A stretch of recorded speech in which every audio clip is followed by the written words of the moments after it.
तो हेलो दोस्तों, आज हम स्टार्ट करने वाले हैं बीए फोर्थ सेम की इकोनॉमिक्स की जो गाइड है उसका फिफ्थ चैप्टर, जिसका नाम है principle of maximum social advantage.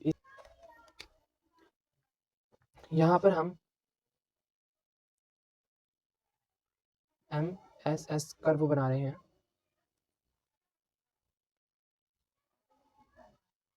जो कुछ अपवर्ड होता है, यानी कि ऊपर की तरफ बढ़ता है। ये हमारा MSS कर्व है, मार्जिनल सोशल सेक्रीफाइस। ठीक है, यहाँ पर क्या होगा, हमारे पास टैक्स, और यहाँ पर ये हमारा MSS है। ठीक है, NM। ठीक है, ये हमारा जो ये कहने का मतलब ये है, MSS कर्व जो है वो अपवर्ड रहता है, जबकि जो हमारा पास MSB कर्व है वो हमारे पास नेगेटिव में रहता है। इसको मैं बना लेता हूँ एक बार। नेगेटिव मीन्स इस तरीके से। ठीक है, ये हमारा MSB कर्व है, मार्जिनल सोशल बेनिफिट। इसको हम नाम दे देते हैं, नाम आप कुछ भी दे सकते हैं, कुछ इस तरीके से। ठीक है, अब इसके अंदर हम MSB क्या होता है, मार्जिनल सोशल बेनिफिट तो हमने पता कर लिया, इसके कर्व भी देख लिए, पर MSS क्या होता है, समाज को कर देने के कारण जो त्याग करना पड़ता है उसे हम सोशल सैक्रिफाइस कहते हैं, यानी कि सोशल त्याग, सामाजिक त्याग कहते हैं। इसी प्रकार एजुकेशन, जैसे हॉस्पिटल हो गया, एजुकेशन हो गया, या फिर अन्य सुविधाएं होगी, उन पर सरकार खर्च करती है, उससे जो प्रॉफिट होता है वो पूरे समाज को होता है, किसी एक पर्सन को नहीं होता, पूरे समाज को होता है। तो जो छोड़ना पड़ा उसे हम सोशल सैक्रिफाइस कहते हैं, और जो हमें मिला वो सोशल बेनिफिट है। इस थ्योरी के अनुसार सरकार को सार्वजनिक व्यय तथा सार्वजनिक व्यय में इस प्रकार संतुलन करना चाहिए, ज्यादा से जिससे ज्यादा से ज्यादा संतुलन प्राप्त हो सके, जहाँ पर MSB और MSS जो है वो बराबर होने चाहिए। अब MSS क्या था, हमने बताया कि टैक्स लगाया जाता है सरकार द्वारा, वो लोगों को टैक्स देने के लिए अपने पैसे को त्याग करना पड़ता है, उसे हम क्या कहते हैं, MSS, मार्जिनल सोशल सैक्रिफाइस।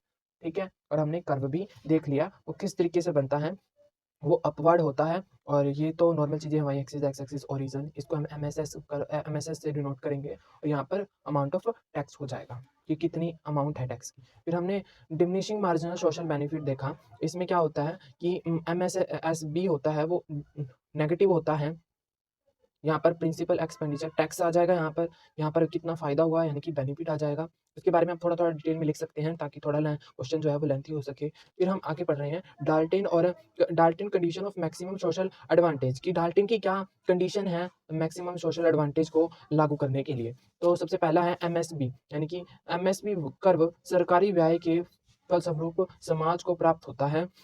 इसे हम क्या कहते हैं, मार्जिनल सोशल बेनिफिट को प्रकट करता है। इस कर्व के बारे में हमें बताया है, इस कर्व को आपने देख लिया, समझ लिया, तो बस आपका जो काम है वो डाल्टन की जो थ्योरी है मैक्सिमम सोशल एडवांटेज, वो कंप्लीट हो जाएगी। तो मैं इसको समझाने के लिए मैं आपको बनाकर दिखा देता हूँ एक बार।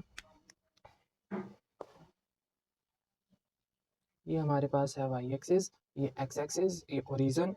हमने क्या सीखा कि MSS कर्व क्या होता है, अपवर्ड होता है। MSS कर्व यानी कि मार्जिनल सोशल सेक्रीफाइस कितना किया, फिर मार्जिनल सोशल बेनिफिट जो ऐसे है।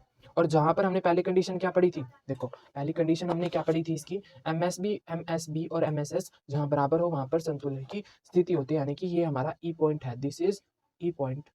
इसको हम इस तरीके से डिनोट कर सकते हैं। ठीक है, सिंपल है, यहाँ पर टैक्स होगा, और ये हमारा MSS है और MSB है। ये आपको सिर्फ सिंपल सा बनाकर आना है, और जैसे इस बुक गाइड में बता रखा है, थोड़ा सा पॉइंट वगैरह देख के, तो इसमें इतना कुछ नहीं है, थोड़ी सी एक्सप्लेनेशन कर देना कि 0 से लेकर x तक टैक्स है, या फिर जो ओ पॉइंट है वो 0 है, ओरिजिन है, जो MSSB कर्व है वो अपवर्ड है, और MSB जो कर्व है वो नेगेटिव है, जहाँ पर ही मिल रहे हैं वो इक्विलिब्रियम है, संतुलन की स्थिति है। तो इस तरीके से आप इस चीज़ को डिनोट कर सकते हैं, और इसके बारे में थोड़ा सा आइडेंटिफिकेशन दिखा सकते हैं पेपर में। तो आगे हम देखने वाले हैं पिगू का कॉन्सेप्ट मैक्सिमम सोशल एडवांटेज, कि सामाजिक लाभ का सिद्धांत पिगू के अकॉर्डिंग क्या है। तो उससे पहले हम दो चार चीज़ों की बात कर लेते हैं। पहले तो हम ये जान लेते हैं कि NSB क्या होता है। NSB वो होता है जहाँ पर हमारा मार्जिनल सोशल बेनिफिट ज़्यादा हो मार्जिनल सोशल सेक्रीफाइस से, उसे हम क्या कहते हैं, नेट सोशल बेनिफिट। ठीक है, नेट सोशल बेनिफिट। अब यहाँ पर एक और चीज़ है, TSS क्या होता है, TSB क्या होता है, ये होता है टोटल कुल, ठीक है, टोटल सोशल सैक्रिफाइस, और ये होता है टोटल सोशल बेनिफिट। ठीक है, इसके बाद हम यहाँ पर डायग्राम करते हैं। पहला डायग्राम क्या है, दो डायग्राम है इसमें। फर्स्ट डायग्राम हमारा इस तरीके से है, ये वाई, ये एक्स एक्सिस, ये हॉरिजॉन। ठीक है, यहाँ पर ये जो कर्व जो जा रही है ये हमारी है MSB, मार्जिनल सोशल बेनिफिट की कर्व है, ये हमारी मार्जिनल सोशल सेक्रीफाइस की कर्व। और इन ये जो स्पेस है ये हमारा नेट सोशल बेनिफिट, जो भी मैंने बताया, जहाँ पर नेट सोशल बेनिफिट मैंने क्या बताया, जहाँ पर MSP ज़्यादा हो MS से, उसे हम क्या कहते हैं, नेट सोशल बेनिफिट। ठीक है, अब नेट सोशल बेनिफिट भी पता चल गया।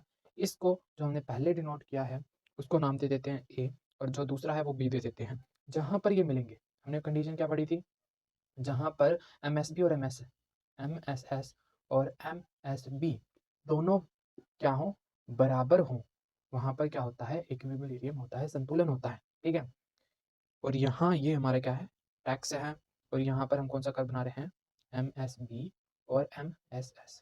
ठीक है, अब इसी के बिल्कुल नीचे y axis, x axis, origin, ये चीज़ें बनाने के बाद ओरिजन से क्या करेंगे हम, टोटल सोशल बेनिफिट, और ओरिजन से ही टोटल सोशल सैक्रिफाइस, जहाँ पर ये दोनों मिलेंगे। एक और चीज़ ध्यान रखना है, मैंने ऊपर नीचे क्यों बनाए, क्योंकि ये जो ऊपर जो हमने इक्विलिब्रियम बनाया ना, बिल्कुल ये वहाँ पर होना चाहिए जहाँ पर ये दो हों। ठीक है, बट यहाँ पर आ रहा है ना, थोड़ी जगह की कमी के कारण, इसको हम ठीक कर लेते हैं, दोबारा बनाना पड़ेगा कुछ इस तरीके से। 0, ये हमारा ऊपर वाला होगा TSB, और जहाँ पर ये ऐसे आना चाहिए, ऐसे। ठीक है, ये A पॉइंट हो गया और ये हमारा B पॉइंट हो गया। ठीक है,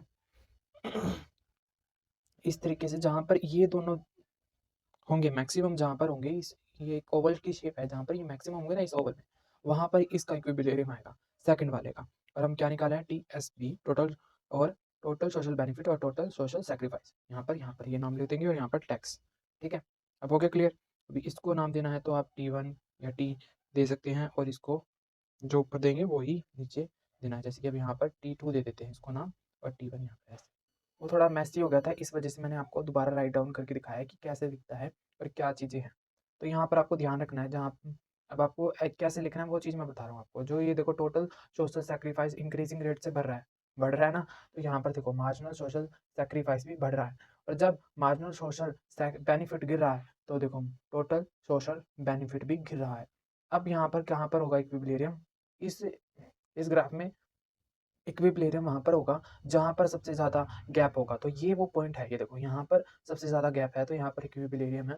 और ये भी ध्यान रखना है कि ऊपर वाले इक्विलिब्रियम के जस्ट नीचे ये चीज़ होनी चाहिए, इसलिए मैंने आपको इस तरीके से करके दिखा रखा है। बिल्कुल जैसे कि आपको पेपर में भी ऐसे ही लिखना है, जैसे अभी ये डायग्राम बनाया और यहाँ पर आपको साइड में इसके बारे में बताना है कि MSS जो कर्व है वो अपवर्ड जा रहा है, जो TSS कर्व है वो भी अपवर्ड जा रहा है, और कहाँ इक्विलिब्रियम बनना है, ये सब चीज़ें आपको बतानी है, ताकि क्वेश्चन थोड़ा लेंथी हो सके। जैसा कि आपको इस बुक में दिखा रखा है वैसे ही आपको पेपर में लिखना है। मैं आपको बता देता हूँ इस क्वेश्चन को लिखने का तरीका। पहले आपने क्या करना है, इसकी थोड़ी सी हेडिंग लिखनी है, इसके बारे में बताना है, फिर एक डेफिनेशन लिखनी है, फिर अजम्पशन लिखने हैं, एजम्पशन 3 है, कंडीशन भी 3 है। ये लिखने के बाद एक्सप्लेनिंग प्रिंसिपल, प्रिंसिपल को एक्सप्लेन करने से पहले ये 2 डायग्राम बना देना, इसके बारे में बता देना कि भाई कैसे अपवर्ड जा रहा है और ये क्या काम करता है ये। ठीक है, फिर या तो क्वेश्चन आएगा डेल्टन का या फिर आएगा पिगू का। तो अगर डेल्टन का आए तो ये सब चीज़ें लिखने के बाद आपको डेल्टन का बना देना है। अगर पिगू का आए तो आपने यहाँ तक सेम करना है, यहाँ तक, और फिर आपको पिगू के बारे में एक्सप्लेन कर देना है। डाल्टन या पिगू दोनों में से एक पक्का है। तो अगर आपको वीडियो अच्छी लगी हो तो लाइक करना, सब्सक्राइब करना।